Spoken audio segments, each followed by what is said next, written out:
하나님 말씀 사무엘상 1장 12절에서 20절까지의 말씀입니다. 사무엘상 1장 12절에서 20절입니다.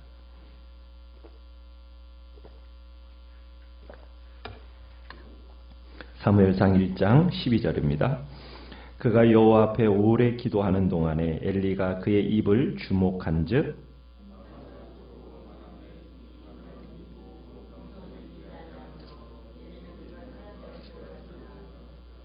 엘리가 그에게 이르되 내가 언제까지 취하여 있겠느냐 포도주를 끊으라 하니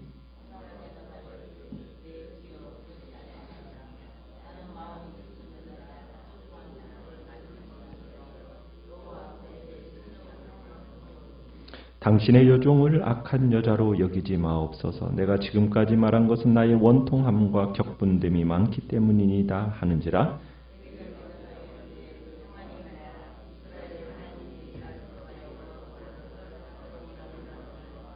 이르되 당신의 여종이 당신께 은혜 입기를 원하나이다 하고 가서 먹고 얼굴에 다시는 근심빛이 없더라.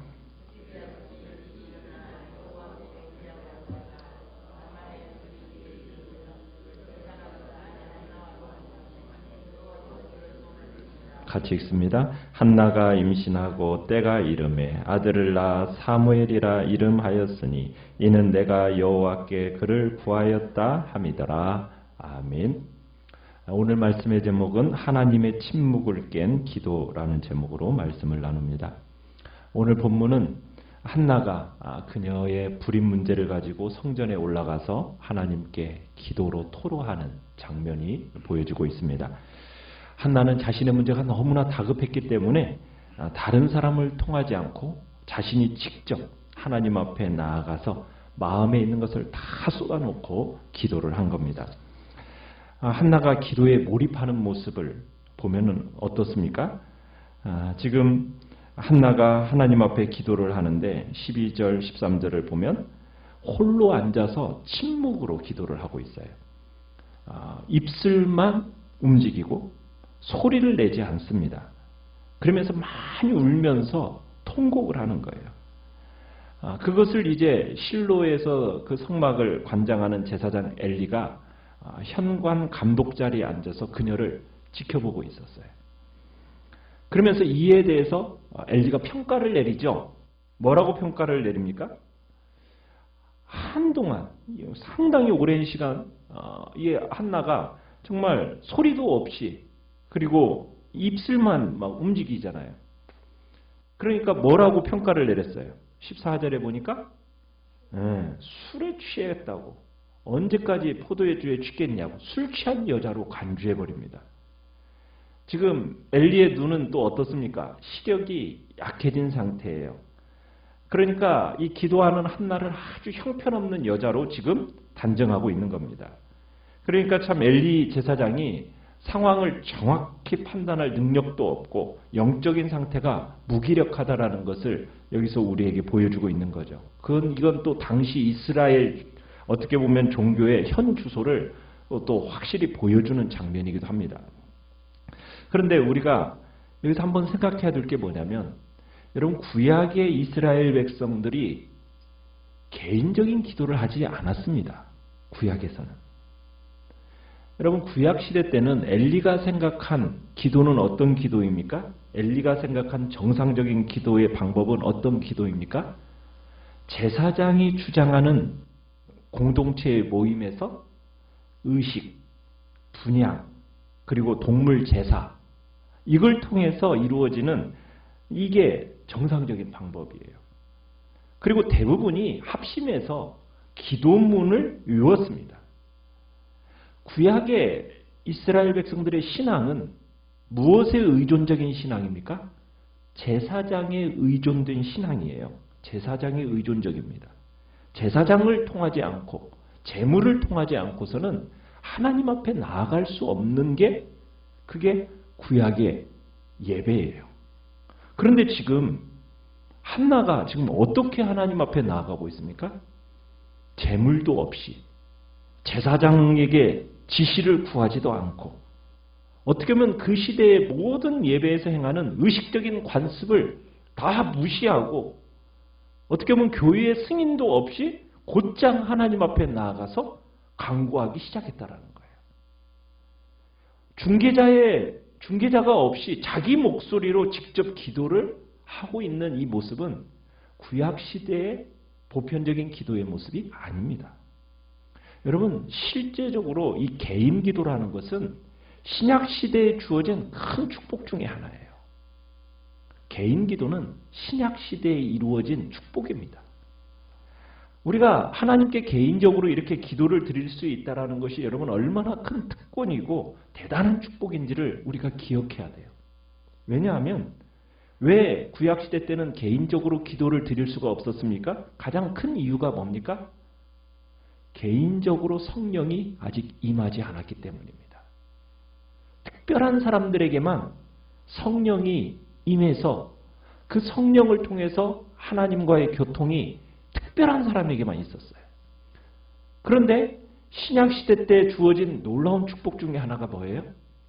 오순절 성령 강림 사건으로 인하여서 모든 성도 개개인에게 예수 그리스도를 마음속에 모셔드리는 순간 누가 찾아오게 되었습니까? 성령님이 찾아오시게 된 거예요. 그래서 이 성령님으로 말미암아 예수 그리스도라는 중개자를 통해서 직접 우리가 하나님 앞에 나아가 개인적인 기도를 올릴 수 있는 이 특권이 어느 시대 때 주어진 거라고요? 신약 시대를 살아가는 우리에게 주어진 놀라운 축복이요 특권이라는 겁니다. 자, 그런데 그 옛날에 어떻게 보면 한나는 이미 하나님 앞에 개인 기도를 드릴 수 있을 정도의 믿음을 가지고 있었다라는 것을 오늘 우리는 여기서 보게 되는 거예요. 여러분, 그런데 한나가 이렇게 간절히 기도를 하잖아요. 그런데 첫 번째 반응은 뭐예요? 주위 사람들의 축복이 아닙니다. 오히려 제사장의 오해요, 제사장의 책망이에요. 이건 어떻게 보면 한나에 대해서 대단히 실망을 안겨줄 수 있는 일이에요. 자신은 지금 하나님 앞에 나아가서 정말 토로하면서 기도하고 있는데 그 기도로 나아가는 이 길에 딱 장애물로 나타난 것은 사람입니다. 그것도 제사장입니다. 제사장 엘리가 생각한다고 하는 말, 무슨 말이에요? 어떻게 보면 한나를 너무나도 비참하게 만드는 말 아닙니까? 그죠? 지금 실컷 기도하고 있는데 오해를 받고 있잖아요. 뭐한 사람이라고? 술 취한 여자라고. 여러분, 우리가 기도할 때 하나님은요, 우리에게 즉시 응답을 주시지 않고 어떻게 보면 우리의 믿음을 달아보시는 일을 먼저 해요. 그 시험을 우리가 이겨내야 하나님의 축복을 받을 수 있는 겁니다. 하나님은 우리가 어떻게 보면 우리에게 좋은 것을 주시기 이전에 우리의 진정한 믿음을 확인하신다는 거예요. 우리가 하나님 앞에 기도하고 나서 응답을 기다릴 때 우리는 하나님 앞에 어떠한 마음의 자세를 가져야 됩니까? 낮아짐의 자세가 있어야 돼요. 낮아질 대로 낮아져야 됩니다. 하나님 앞에서 납작 엎드려서 정말 하나님의 은혜가 아니면은 저는 살 수 없어요 하면서 하나님의 축복을 기대하는 자리에 우리는 나아가는 게 기도의 자세입니다. 우리가 기도한다고 하면서 여러분 가장 어리석은 자세가 어떤 자세일까요? 하나님 앞에서 자기 자존심을 세우는 자세예요. 그건 어리석습니다. 하나님 앞에 기도 응답을 주시기 전에 하나님은 우리의 마음에 뭘 요구하시냐면 겸손함입니다. 자기 부인입니다. 우리의 어떤 선한 행위가 어떻게 보면 다른 사람에게 좋지 않게 받아들여질 때 막 크게 실망해가지고 화내면서 기도도 필요 없다고, 기도 안 한다고. 여러분, 그건 기도의 자세가 아니라는 거예요. 아직 뭐가 남아있는 거예요? 혈기가 남아있고 교만함이 남아있는 거죠. 그것이 드러나면 여러분 그건 하나님 앞에 아직 응답받을 때가 아닌 거죠. 우리는 진정 하나님 앞에 낮아져야 됩니다. 때로는 비난받을 수도 있고 오해받을 수도 있어요. 근데 그게 장애물이 되어서는 안 된다는 거예요. 자, 한나는 엘리에게 자기를 지금 술 취한 여자로 지금 취급을 하고 포도주를 끊으라고 막 그러는 때 여러분 한나의 지금 반응이 어떻습니까? 지금 화를 내면서 나를 도대체 어떤 사람으로 아냐고 지금 그러고 있나요? 그렇게 하지 않죠. 겸손하게 자기의 신앙에 대해서 설명을 합니다. 15절 16절에 보면은 설명을 해요. 정말 자신을 오해하고 있는 그 엘리 앞에서 조금도 흥분하지 않습니다. 차근하게 설명을 합니다. 자신의 기도가 왜 그러냐? 지금 원통한 영혼이 하나님을 향해서 지금 자기의 괴로운 심정을 쏟아내고 있는 기도라고, 지금 토로하고 있는 기도라고, 지금 이렇게 설명을 하고 있는 거예요. 지금 하나님께 와서 지금 자기는 자기의 영혼을 쏟아놓고 있는 거라고. 자기의 괴로움과 외로움과 원통함이 지금 하나님 앞에서 본물처럼 지금 쏟아진 거라고. 이러면서 한나가 엘리에게 설명을 한 거예요. 자, 이 설명을 들은 엘리가 오해가 풀렸어요. 그러면서 엘리 제사장의 마음에 공감의 파문이 일었습니다. 하나님 앞에서 이런 격분되고 원통한 감정을 본물처럼 쏟아내고 있는 이 기도. 이게 정말 성경적인 영성 있는 가장 대담한 진솔한 그런 표현의 기도거든요. 엘리는 이 한나의 겸손한 설명을 듣고 그가 하나님이 주신 마음에 따라서 기도했다라는 것을 알았어요. 그리고는 17절에 보면은 뭐라고 엘리가 응답을 기원하는 축복을 해줍니까? 평안히 가라. 이스라엘의 하나님이 내가 기도하여 구한 것을 허락하시기를 원하노라. 사람이 할 수 있는 일이 여기까지죠. 축복과 기원이에요. 한나는 그런데 이 엘리의 이 말을 뭘로 받아들였습니까? 응답으로 딱 알았어요. 그것을 모든 슬픔과 근심을 버리고 그 다음에 18절에 보니까 어떻게 했어요? 근심빛이 다시는 없더라 하면서 밝은 얼굴로 집으로 돌아가서 하나님의 응답을 믿은 겁니다. 자, 그랬더니 말할 수 없는 놀라운 평안과 기쁨이 한나의 마음에 충만하게 된 거예요. 한나가 하나님께 기도한 후에 응답을 염려하지 않고 옆에서 분인나가 계속 격동했지 않겠습니까? 그것으로 인해서 이제 더 이상 어떻게 했어요? 더 이상 충동받지 않는 거예요.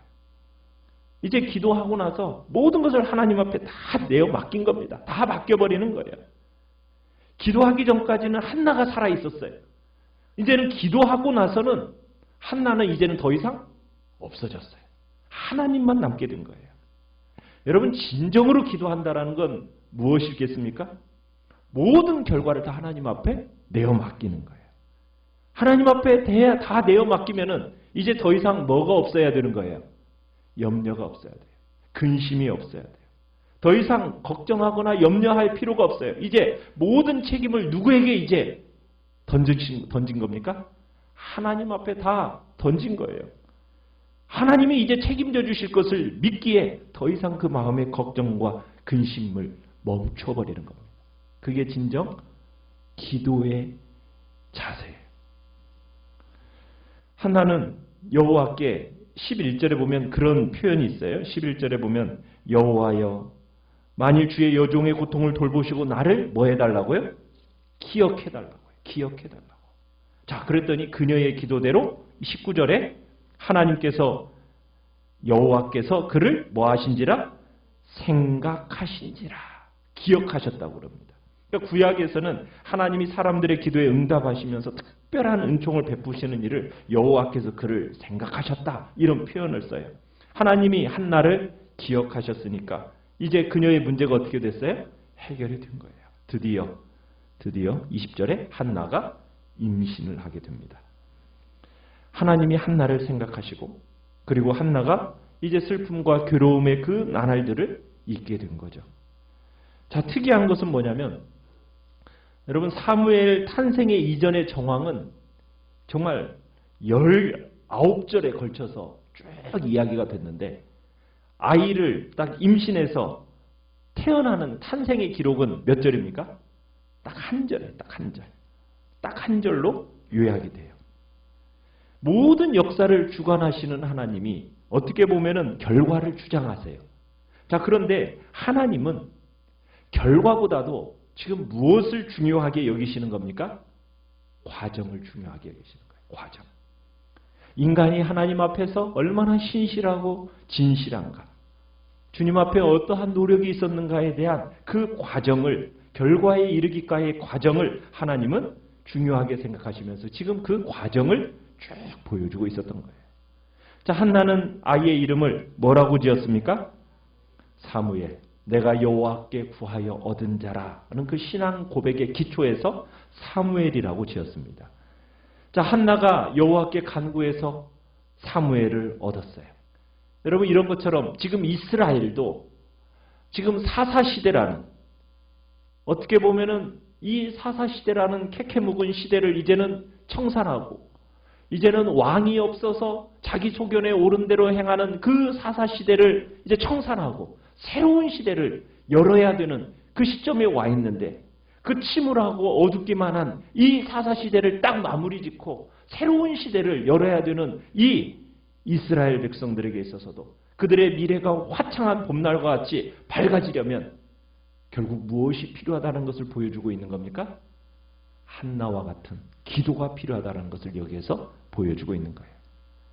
그러니까 이스라엘이 지금 당면한 이 어둠을 물리칠 수 있는 유일한 길은 뭐밖에 없어요?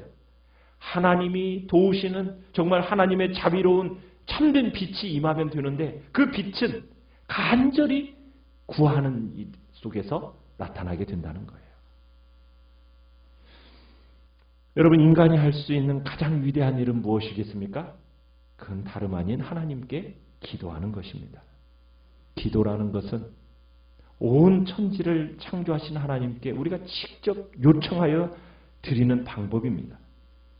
기도는 인간이 할 수 있는 가장 어려운 일이기도 하지만, 그러나 하나님은 우리 눈에 보이시지 않으시고 우리는 그분의 소리를 직접 들을 수는 없어요. 그렇기 때문에 우리가 어떻게 보면은 이 기도라는 것이 때로는 굉장히 어렵게 느껴지기도 합니다.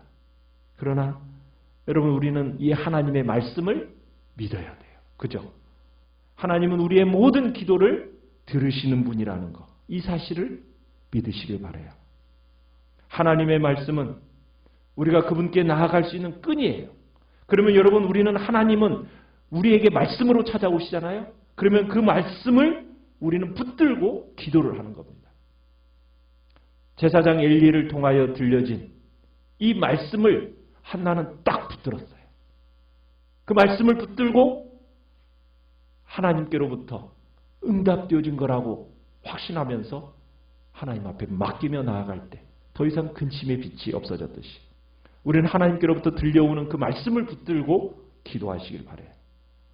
귀를 주신 그 하나님, 우리의 기도를 듣는 분이십니다.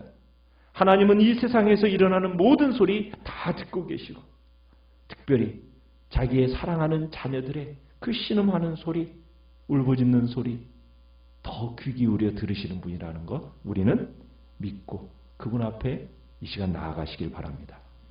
기도라는 것은 잘하든 못하든 그 소리가 상관이 없습니다.